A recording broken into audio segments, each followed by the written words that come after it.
Hoje eu vou te ensinar como o cérebro do seu cachorro aprende. Olá, tudo bem? Meu nome é Andresa, eu trabalho no mercado pet há mais de 20 anos e eu sou uma das fundadoras do projeto Fareja Cão. As informações trazidas por todo o corpo chegam através do sistema nervoso central e geram uma resposta. Essa resposta, ela é a melhor que existe naquele momento para aquela situação, mesmo que essa resposta seja um comportamento disfuncional do nosso doguinho. Exemplo, agressividade. E o cérebro, o que ele faz? Ele constrói ou ele modifica o circuito dos neurônios para que cada vez mais as respostas sejam mais aprimoradas, ou seja, acontece o aprendizado. Eu vou te dar um outro exemplo. Se você tem um filhote, você sai com ele na guia ou no colo pela primeira vez, o que você faz? Sai bem cedo, num horário que não tenha muitas pessoas, num horário que não tenha movimentação de carro, de ônibus, de moto, que não tenham outros cães. O filhote ele vai sentindo segurança, ele vai ficando confiante e ele vai se habituando com aquele tipo de passeio. Naturalmente, depois de um período, você vai sair um pouco mais tarde e terá contato com pessoas, com ônibus, com barulho de moto, com outros cães. Naturalmente, aquilo ali vai sendo introduzido na vida dele, na rotina daquele passeio, e ele vai se habituando, porque criou-se um hábito, criou-se um sistema de passeio tranquilo, calmo, sereno, sem estresse. E o que vai acontecer com ele? Nada. Ele vai se habituar e ele vai ser um filhote sem medo, sem traumas, sem fobia. Agora, se você sai com ele num horário das 11 horas da manhã, meio-dia, pela primeira vez, expõe ele a barulho, movimentação, pessoas falando, cães passando na rua, cheirando ele, pessoas querendo tocar nele, o que vai acontecer? Com toda certeza, ele vai criar ali algum trauma, com toda certeza ele vai ter algum medo, ele vai ficar receoso. E se você continua fazendo isso com o decorrer dos dias, se você não entende que aquilo ali, esse tipo de passeio, né, naquele horário, para um filhote que não está habituado, se você não entende que é ruim, naturalmente ele vai desenvolver algum tipo de trauma e algum tipo de medo. Esse filhote do exemplo que saiu às 11 horas, meio-dia, para fazer o primeiro passeio, ele foi sensibilizado, ele não foi habituado. Essa sensibilização foi uma sensibilização negativa e trouxe para ele estímulos ameaçadores. Toda vez que ele te fizer um passeio, né, o tutor não perceber isso, ele continuar fazendo esse passeio, vai criar-se, na verdade, estímulos ameaçadores e o cérebro dele vai estar em alerta frequentemente. Praticamente o passeio inteiro, o filhote vai se manter em estado de alerta. E o tutor vai achar o quê? Ah, meu filhote não gosta de passear. Mas, na verdade, houve um erro de manejo, um erro de percepção ali, né, ou uma falta de instrução do tutor, e o filhote acabou sendo sensibilizado e não habituado. Agora, se os estímulos positivos, eles forem contínuos, não representarem nenhuma ameaça, nenhum medo, e o tutor entender isso, as chances dele ter um filhote, né, um cachorro adulto, agressivo, ou com medo, ou com alguma fobia ou trauma, é quase zero. São chances muito mínimas, né? Se o tutor não expor o filhote, né, a nenhuma situação aversiva, isso não vai acontecer. Mas, infelizmente, nem todo tutor entende isso. Nem todo tutor compreende, né, essa situação. E aí acaba levando o filhote ou o cachorro adulto a parques superlotados, praças superlotadas, shows, eventos, festivais de música. E aí o que acontece, né? A chance de acontecer algo muito ruim ali para aquele cachorro, né, dele adquirir algum trauma ou algum medo é muito grande. É algo tão simples, mas que muitos tutores não entendem. E depois que o cachorro, o filhote, né, cria trauma, o tutor não sabe o porquê. Eu vou te dar um exemplo mais claro. O encéfalo, ele recebe os estímulos e ele age como um telefone sem fio. Exemplo, o cachorro está passeando na rua e o chão está quente. Os receptores de temperatura mandam para a medula um sinal de alerta. e eles vão enviar duas informações. Para os neurônios motores, o chão está quente, o cachorro vai pular, e para o cérebro, que vai registrar aquela temperatura em milésimos de segundos. O cérebro sempre vai interagir dessa forma: entrada sensorial, integração e resposta. Nesse caso, a entrada sensorial foi o estímulo do calor que o cachorro sentiu a patinha queimar. A integração foi a distribuição da informação na medula e a resposta foi o cachorro pular. Um outro exemplo é um cachorro que não gosta de criança. A entrada sensorial para esse cachorro vai ser ele ouvir ou simplesmente ele ver a criança. A integração vai chegar ali no córtex visual, motor, na amígdala cerebral. Ela vai ser distribuída e vai chegar até esses locais. E a resposta vai ser o cachorro fugir ou o cachorro atacar, que é o contrafóbico. E sempre vai existir essa tríade: a entrada sensorial, a integração e a resposta. Sempre, em todo o comportamento.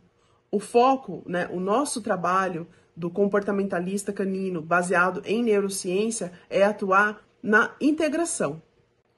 Agindo, intervindo ali na integração, a gente vai mostrar para o cachorro que ele pode receber o estímulo, ele pode ter contato com aquele estímulo, que ele não precisa sentir medo, e não sentindo medo, consequentemente, ele não vai apresentar nenhum comportamento disfuncional. Isso se chama dessensibilização. Esse é o trabalho do comportamentalista canino que se baseia em neurociência. Agora, no adestramento punitivo, ele não consegue ali trabalhar o estímulo aversivo, Ele age suprimindo aquele estímulo que o cachorro está sentindo. Ele age na resposta e o cachorro não consegue lidar com aquilo ali.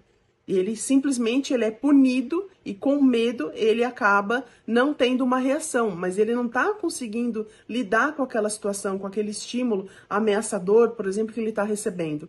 Ele está tendo uma metodologia ali aplicada nele punitiva e com muito medo ele se paralisa. Mas ele não está sendo tratado, na verdade, aquela situação aversiva. O cérebro emocional, ele continua ali sendo desafiado sempre. E um dia, algo muito ruim pode acontecer. Pode explodir ali algo muito ruim. Um exemplo disso são os cães que atacam os próprios donos. Usar a metodologia punitiva em um cachorro de grande porte é um risco social. Um dia esse cachorro vai explodir e algo muito ruim pode acontecer com qualquer um de nós que estiver perto ali.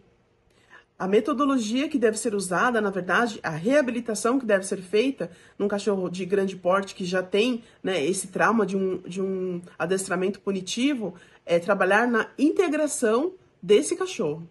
Essas associações que acontecem entre o sistema nervoso e os estímulos, que o estímulo nada mais é que o ambiente, elas são guardadas nos engramas, que é o local físico onde essas memórias ficam ali armazenadas. Os engramas, gravem esse nome, engramas. Todas as memórias são armazenadas ali. Memórias existenciais, instintivas, andar, pular, latir. Todas as memórias ficam guardadas e armazenadas nos engramas. Um exemplo, o cachorro tem medo de criança. Qual que é a primeira reação que ele vai ter? Fugir. Então já temos uma memória ali armazenada nos engramas. Num outro momento, o medo dele é tamanho que ele, ao invés de fugir, ele recua um pouco e o medo bate muito forte ali e ele vai e ataca. Ou seja, a gente já tem duas memórias armazenadas ali naquele engrama de medo de criança. E quanto mais ele passa por isso repetidamente, mais essas memórias são acionadas, mais elas ficam fortalecidas. E isso é muito bom para bons comportamentos, é excelente. Agora, para maus comportamentos ou comportamentos inadequados ou disfuncionais, isso se torna muito ruim. Porque com a repetição, os engramas, eles são convocados, eles são acionados. E quanto mais o cachorro tem contato com aquele estímulo, mais ele vai consolidando aquele medo, mais ele vai demonstrando aquelas emoções e fazendo, obviamente, um comportamento disfuncional. Quanto mais ansioso, melhor o cérebro dele fica em ter reações ansiosas. Quanto mais agressivo, da mesma forma, o cérebro dele fica melhor em ter reações agressivas. Por isso que é muito importante o tutor identificar e procurar a reabilitação do cachorro. Porque com as repetições, os engramas todos os dias ali, eles são fortalecidos. Você tem noção disso? Que se o seu cachorro tem um comportamento ansioso, agressivo, reativo, ele está consolidando cada dia que passa, cada hora que passa, mais esses engramas disfuncionais. E isso, lá na frente, para que você consiga enfraquecer depois, você vai ter que fazer um esforço, assim, absurdo. Porque todos os dias, com as repetições, os engramas estão sendo fortalecidos. Você acha que um Border Collie, ele faz aquele show, aquelas danças, porque é a raça que faz isso? Não. Ele foi treinado. Ele foi treinado exaustivamente, muitas vezes, para que ele tenha aquele comportamento, para que ele faça aquela dancinha. Então, as repetições, elas fortalecem os engramas e os engramas, eles se consolidam. Quer ver um filme muito bom em repetição? Um filme que você vai, assim, adorar e tem tudo a ver com o que a gente está falando. King Richard, o filme que fala das irmãs Williams. O pai, ele treinou tanto essas meninas, tanto, ele fez tanto treino, tanta repetição, e isso se consolidou de uma forma tão positiva nos engramas delas, que elas foram campeãs de tênis. Então, quanto mais a repetição, mais o engrama fica consolidado. E o que a gente quer é que os engramas sejam consolidados com repetições positivas, nunca com repetições negativas, para que o cachorro apresente comportamentos disfuncionais ou inadequados. Assistam esse filme, eu recomendo, tá aqui, ó, vocês vão gostar muito. Outro exemplo muito legal, que todo mundo conhece, é o nadador Phelps. Quanto treino ele teve que fazer, quantos exercícios ele repetiu, quantas vezes ele cronometrou o tempo ali do nado dele e tentou sempre diminuir. Ele tinha um foco, né? Então, quando a gente tem um foco e acontece a repetição, né, uma repetição positiva, os estímulos ali são positivos, o sucesso, ele é praticamente garantido. E isso a gente tem que replicar na vida dos nossos cachorros. Os cachorros são muito bons em comportamentos ansiosos, agressivos, reativos. Ou muito bons em comportamentos calmos, sereno, tranquilos. Porque sempre, todos os dias, as repetições, elas estão acontecendo. Você olha um comportamento, qualquer comportamento de um cachorro, você está olhando ali para a vida dele.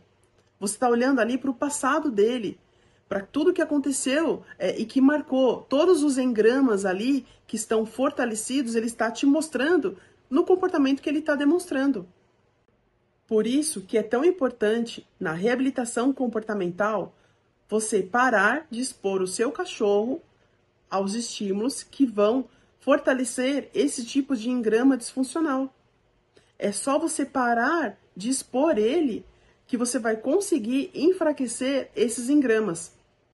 O ambiente que o cachorro vive vai determinar o comportamento dele. Gravem isso. O ambiente que o cachorro vive vai determinar o comportamento dele.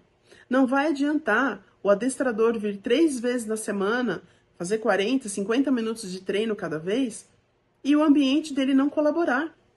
Não vai adiantar menos ainda aqueles centros de reabilitação, o cachorro passar 30 dias ali, naquele centro de reabilitação, ele vai ser reabilitado, só que a hora que ele voltar para o ambiente, se esses estímulos no ambiente, né, onde ele vive, esses estímulos estiverem ali, não vai adiantar nada. Ele vai ter contato de novo com os estímulos e vai voltar a estaca zero. É secar gelo. Então, o ambiente vai determinar. Você tem que ter a consciência de que parar de expor o cachorro é um dos pilares, é fundamental. É a primeira coisa que você pode fazer hoje, agora, para o seu cachorro, é não expor mais ele a esse tipo de estímulo. Você precisa aprender a ter ou a criar um ambiente saudável, tanto para você quanto para o seu cachorro.